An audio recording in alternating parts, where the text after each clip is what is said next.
Allez, encore Alonso. Peut-être qu'Alpine me donne les pires moteurs. Bah oui, allez, tiens. C'est un complot contre Fernando, évidemment. Alors, je vous préviens, c'est un peu long, donc on va bouffer du Alonso pendant 3-4 minutes, là, je pense. Mon niveau n'a jamais été aussi élevé cette saison, mais mes résultats de cette fin d'année sont au plus bas. C'est donc frustrant, mais je ne peux rien y faire. Car comme je l'ai toujours dit, c'est toujours la voiture numéro 14 qui a des problèmes de fiabilité. C'est toujours ma voiture qui se fait baiser, et je ne sais pas pourquoi. Ah ouais, baiser carrément, quoi. Il doit y avoir un chat noir ou quelque chose comme ça.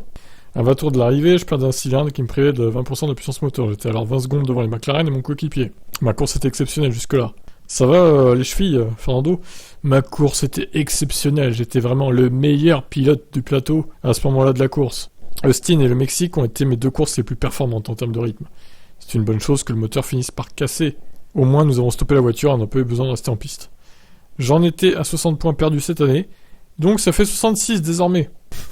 Il tient les comptes, hein, c'est incroyable. Et bien sûr, tous les autres en profitent pour marquer plus de points qu'ils ne devraient. C'est incroyable que l'une des deux voitures abandonne à chaque course, que ce soit toujours la mienne. Je pense avoir cassé 5 moteurs cette année.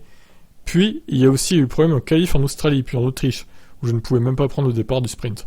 Donc sur 50% des courses, nous n'avons pas marqué les points que nous méritions. Mais on ne peut plus rien y faire. Il compare avec McLaren Honda. Durant la première année de collaboration avec Honda, nous avions cumulé 72 places de pénalité sur la grille de départ sur l'ensemble de la saison. Mais la différence, c'est que les deux voitures abandonnées à l'époque. Cette année, c'est uniquement la mienne. Je pense que nous n'étions pas suffisamment préparés. Peut-être qu'ils me donnent les pires moteurs. Mais putain, les accusations sont honteuses quand même. Hein. Oh. Mais vous vous rendez compte la toxicité du mec, quoi? Je pense honnêtement que c'est le pilote du plateau le plus toxique de la F1. Alonso, pour moi, c'est ce mec-là. Parce que Max, il irait pas jusqu'à dire des choses comme ça quand même. Il serait plus mesuré. Mais lui, il te défonce le team, mais d'une manière outrageuse. Je trouve ça honteux, quoi. Je vous dis, s'il fait pareil chez Aston Martin, il va vite virer, lui. Hein. Parce que Papa Stroll, il va pas accepter ça, je pense. Hein. Je veux dire, mon moteur ne termine pas les courses. Ce n'est plus de la malchance si vous changez 6 ou 7 fois de moteur, mais que vous continuez à abandonner. Ils doivent donc faire du meilleur travail l'hiver prochain, mais pas trop non plus, je l'espère. Eh ben oui, vu que, du coup, il sera chez la concurrence. Oh là là, il repart dans des outrages. Il a désormais hâte que son aventure chez Alpine se termine et se fiche de savoir si son A522 sera performante avec Taragos. Je m'en fous, je vais y aller. Je piloterai aussi vite que je peux, puis nous irons à Abu Dhabi pour célébrer avec l'équipe et je rentrerai chez moi. Mon Dieu.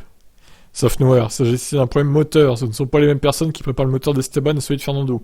La probabilité que ça se produise est faible, mais pas nulle. Il peut arriver que les problèmes se produisent d'un seul côté du garage. Mais je pense qu'il s'agit de la chance du tirage au sort. Il n'y a aucune raison qui peut expliquer que seul Fernando soit affecté par ce type de circonstances. Alors, Pirelli tiendra une nouvelle séance d'essai réservée aux pneus 2023 après le Grand Prix d'Abu Dhabi. Fernando Alonso devrait normalement rejoindre Aston Martin du 1er janvier au 1er janvier 2023, mais il laisse entendre qu'il pourrait se retrouver à bord de la MR22 avant cette échéance. Va-t-il pour cela négocier une libération anticipée avec Alpine? A-t-il les cartes en main vu la situation actuelle? Je suis toujours en charge de mon propre destin, répond-il. Quelle arrogance. Putain. Il est incroyable celui-là aussi. Hein. Oh. Ah, j'ai jamais pu le piffrer Alonso. Hein. Mais vous voyez ce qu'il a dit là? Il a encore mis plus bas que terre Alpine, alors qu'ils lui ont quand même donné une voiture plutôt performante, je trouve, depuis son retour en 2021. Donc là encore, il crache dans la soupe, littéralement. Et voilà, c'est de la toxicité pure. Et tu peux le faire ton point rageur. Hein. Mais là, franchement, c'est lamentable ce comportement. Voilà, j'ai tout dit. Qu'est-ce que vous en pensez ?